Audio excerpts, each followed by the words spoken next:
क्या चल रहा है पश्चिम उत्तर प्रदेश में? विशेष तौर पर मैं देख रहा हूँ, चाहे उमेश मलिक हों, चाहे जितेंद्र हों, चाहे वो बलदेव औलख हों, या और भी नेता हों, पूरन प्रकाश वगैरह हों, चौधरी लक्ष्मी नारायण हों, इनके साथ जनता में इतनी क्यों झड़प हो रही है? जनता और इनमें इतना नाराजगी आपस में क्यों है? देखिए, वैसे सियासी आदमी की इज्जत बेइज्जती का कोई बहुत मतलब होता नहीं है, क्योंकि ये इसके बहुत आदी होते हैं। लेकिन चूंकि अब पश्चिमी उत्तर प्रदेश में घटनाएं हो रही हैं, तो ये आप कह सकते हैं कि सत्ताधारी दल के जो मंत्री और विधायक हैं उनके खिलाफ आक्रोश कुछ दिख रहा है। ये बात सत्ताधारी दल के लिए इसलिए क्योंकि विपक्ष के किसी नेता पे कोई काला तेल तो फेंक नहीं रहा है।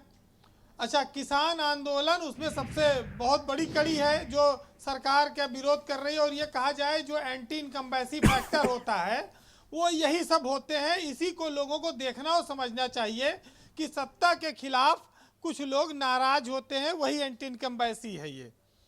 अब सड़क नहीं बनी तो मंत्री को पैदल उतार के कीचड़ में चलवा दिया, काला तेल फेंक दिया।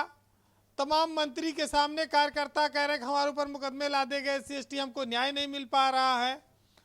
अपनी सरकार, जिस सरकार को, जिस पार्टी को लोग ये कहते हैं कि वो सबसे बड़ी पार्टी है दुनिया की, अगर उसके कार्यकर्ता असंतुष्ट हैं तो उसमें अफसर और मंत्री और विधायक इनकी जिम्मेदारी है कि वो उस असंतोष को दूर करें।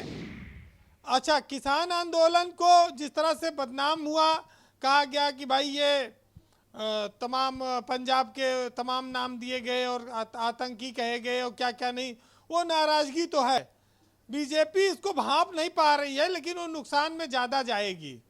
वो आज भले न स्वीकार करे, लेकिन जब चुनाव के परिणाम आएंगे तो शायद उनको एहसास होगा। गन्ना मूल्य बहुत दे दिया ये कहते हैं, लेकिन गन्ना मूल्य कह रहे हैं कि भुगतान करा दिया, लेकिन गन्ने का मूल्य नहीं बढ़ाया। बात करो बढ़ाने की तो कहेंगे पहले भुगतान देखो, भुगतान पे बात करो। तो ये कुल मिलाकर जितनी यात्राएं, जन आशीर्वाद यात्रा चल रही है, किसान यात्रा चल रही है, तमाम यात्राओं में आशीर्वाद तो कम मिल रहा है लेकिन अपमान ज़्यादा हो रहा है। ये ज़रूर है कि इतनी खट्टा अनुभव के बाद कोई यात्रा पर चर्चा नहीं करना चाह रहा है। अच्छा, मैं एक बार डिबेट के प्रारंभ में मैंने ये बात कही और आपसे भी मैं समझना चाहता हूँ, क्योंकि आप बहुत लोगों के संपर्क में रहते हैं, गांव और शहर दोनों में। क्या कारण है कि चुनाव इस बार खड़ा नहीं हो पा रहा, मोमेंटम नहीं बन पा रहा, जबकि 4 महीने के बाद चुनाव है यूपी में? देखिए, चुनाव तो 100 दिन के लगभग बचा है और खड़ा भी होगा। ये जरूर है कि इसकी शुरुआत सत्ताधारी दल करता है, वो अपने नेताओं को भेज रहा है। ऐसा है ब्रजेश जी कि जब चुनाव से पहले सरकार तमाम तरह के सर्वे कराती है, नेताओं को भेजती है, जनता गुस्सा ठंडा कराती है। जैसे तवा पे पहले पानी मार के देखा जाता है कितना गर्म हुआ कि नहीं हुआ, उस तरह से कुछ सिस्टम चलता है राजनीति में।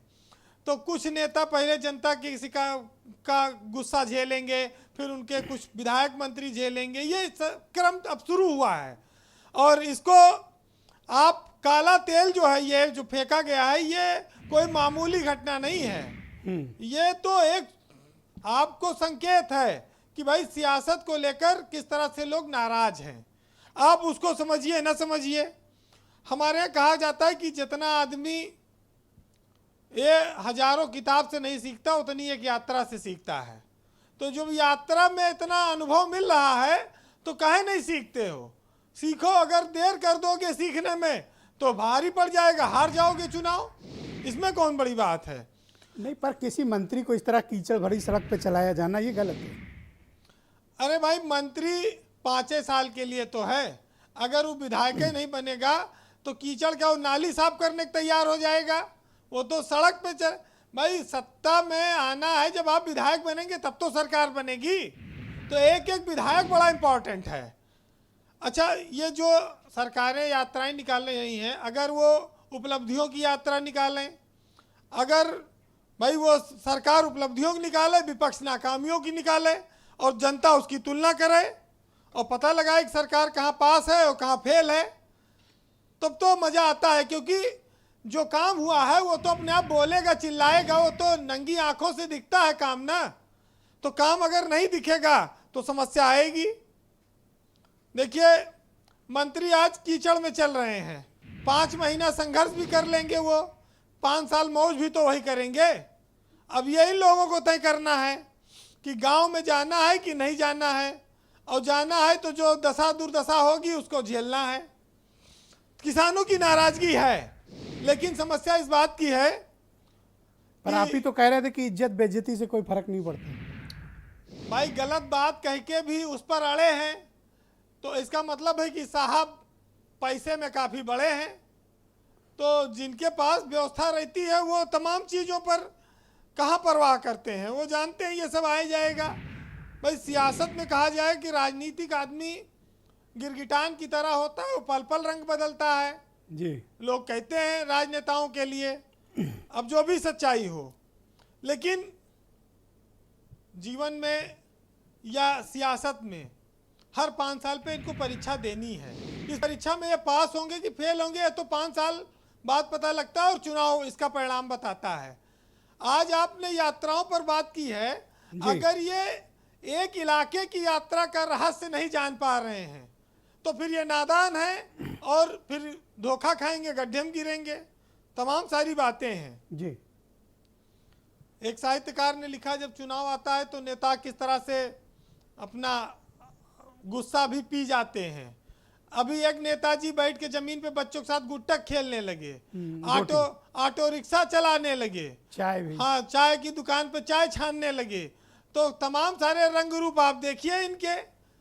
और भाई चाय का आनंद भी खूब है। बीजेपी में तो चाय पर चर्चा होती है, बीजेपी तो चाय वालों की पार्टी कही जाती है। चलिए, लेकिन कुल मिलाकर पिछले 3-4 राज्यों के जो परिणाम हैं उत्तर प्रदेश में, उसमें बीजेपी के लिए वो खतरे की घंटी है।